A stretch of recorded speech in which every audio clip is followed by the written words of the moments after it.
देश अगर जीतना है तो उत्तर प्रदेश में विजय बहुत ज्यादा जरूरी है और संघ और बीजेपी इसे स्पष्ट तौर पर मानता और समझता है, क्योंकि चिंता सिर्फ 2022 नहीं बल्कि 2024 की भी है। इसीलिए आपने देखा होगा प्रधानमंत्री नरेंद्र मोदी के 7 सालों के कार्यकाल में पहली बार इतनी बैठकों का दौर चल रहा है, क्योंकि वास्तव में उत्तर प्रदेश को इस समय हारना बीजेपी सहन ही नहीं कर सकती है। तो इसीलिए बात करते हैं राज की बात में उत्तर प्रदेश के विजय के प्लान की संघ और बीजेपी ने क्या बनाया।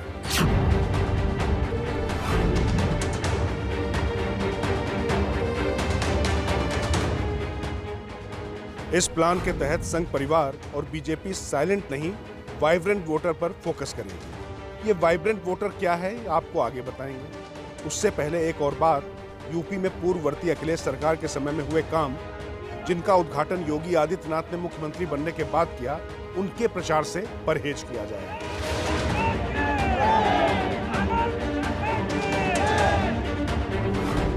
नए काम और एक ही नाम यानी पीएम नरेंद्र मोदी के चेहरे और केंद्र के काम को आगे रखकर जनता के बीच जाने की रणनीति को अमली जामा पहनाया जा रहा है। इसे थोड़ा और आसान भाषा में समझें तो यूपी में नेतृत्व बदले बगैर वोटरों के सामने मोदी को लाकर सत्ता की बाजी जीतने की कवायद। उत्तर प्रदेश में 2022 की सियासी जंग को जीतने के लिए संगठन से लेकर सरकार तक के स्तर पर नीतियों और रणनीतियों के निर्धारण का काम वैसे अभी भी जारी है। बीजेपी के सामने उत्तर प्रदेश में असली चिंता विपक्ष से ज्यादा अपने लोगों को लेकर है, क्योंकि संगठन और सरकार के भीतर जिस तरीके से असंतोष और तमाम गुट बन गए हैं, सबसे बड़ी चुनौती है कि उनको एकजुट होकर जमीन पर उतारना। और इसके लिए दिल्ली में संघ और बीजेपी ने मिलकर पूरा खाका खींच लिया है। मतलब ये कि जो भी फैसले उत्तर प्रदेश को लेकर होंगे वो दिल्ली से लिए जाएंगे।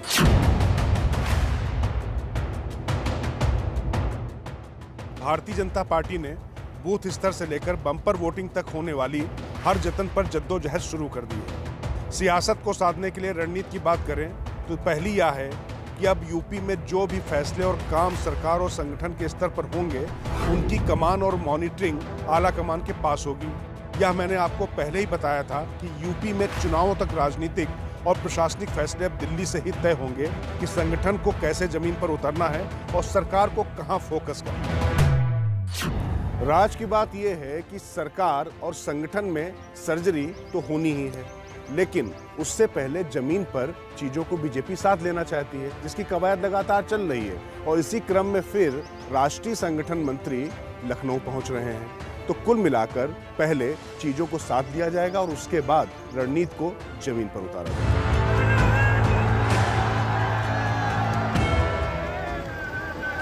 दरअसल कोरोना के बाद जिस तरह के हालात बने हैं वह बीजेपी की एक कमजोर नब्ज है।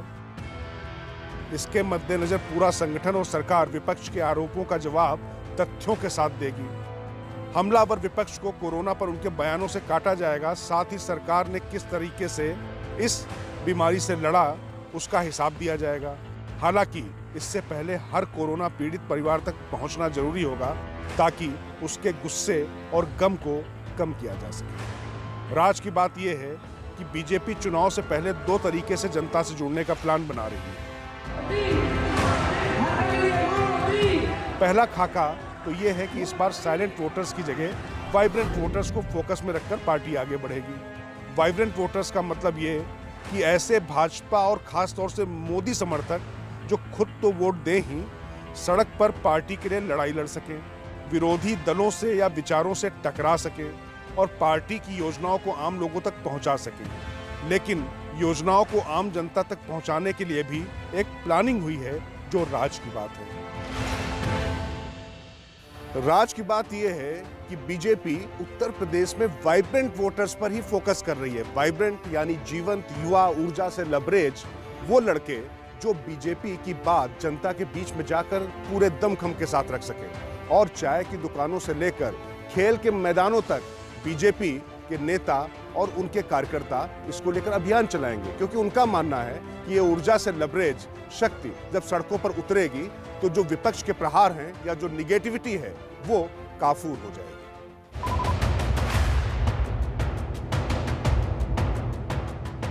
वो ये है कि यूपी विधानसभा चुनाव के प्रचार में उन योजनाओं का प्रचार प्रसार जोर शोर से किया जाएगा जो प्रधानमंत्री मोदी ने चलाई है या फिर योगी सरकार का फैसला रही है। उन योजनाओं को इलेक्शन कैंपेन का हिस्सा किसी भी कीमत पर नहीं बनाया जाएगा जो पूर्व की अखिलेश सरकार ने चलाई थी और सीएम योगी ने फीता भर काटा है। कोशिश ये है कि सपा को ये आरोप लगाने का मौका ना मिले,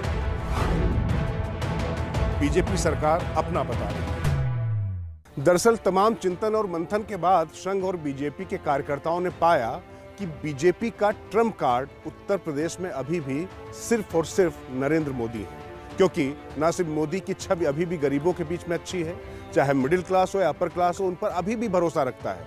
कुछ मुद्दों को लेकर, खास तौर से कोरोना के दौरान जिस तरीके के हालात बने, उनको लेकर कहीं ना कहीं निराशा जरूर है, लेकिन उम्मीद अभी सिर्फ मोदी से है। इसीलिए मुख्यमंत्री भले ही योगी रहें, लेकिन चुनाव लड़ा जाएगा मोदी के चेहरे पर, उनकी विकास योजनाओं पर। मतलब ये कि कुल मिलाकर चुनाव उत्तर प्रदेश का फिर से एक बार मोदी के नाम पर।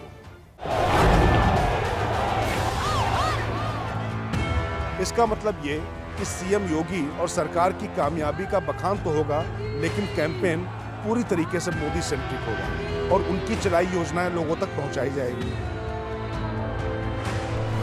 मसलन आंतरिक और बाह्य सुरक्षा पर मोदी सरकार की उपलब्धि, किसानों को सम्मान निधि और टीएपी की कीमत में कमी, राम मंदिर निर्माण पर फैसला आते ही बिना देर किए निर्माण की कवायद का आरंभ, साथ ही कोरोना काल में लोगों तक मुफ्त अनाज पहुंचाने की योजना भी लोगों तक पहुंचाई और बताई जाएगी। इसी तरह से यूपी सरकार के कामकाज की बात करें तो Purvanchal expressway, Chambal expressway, film city, जेवर एयरपोर्ट, 5 लाख रोजगार और कोरोना काल में अनाथ हुए बच्चों के भरण पोषण का मामला चुनाव कैंपेन का हिस्सा बनाया जाएगा। मतलब साफ है कि चुनाव विकास के मुद्दे पर लड़ा जाएगा और चूंकि बानगी केंद्र की तरफ से ज्यादा है, लिहाजा प्रचार मोदी सेंट्रिक ही रहेगा।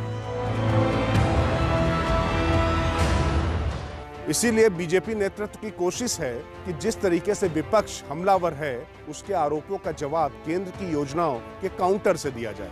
हाँ, राज की बात यह जरूर है कि बीजेपी और संघ दोनों ही मानते हैं कि जिस तरीके से कोरोना की दूसरी लहर में बदइंतजामी रही, उससे कुछ नाराजगी लोगों में जरूर है, लेकिन उसकी काट के लिए, जैसा मैंने पहले आपको बताया, कि वाइब्रेंट यानी ऊर्जावान युवा वोटर्स के बीच में जाकर किस तरीके से केंद्र की योजनाओं को सामने रखा जाएगा ताकि नकारात्मकता दूर हो सके और 2017 की तरह 2022 में भी लोगों का मन कमल के साथ खिल सके।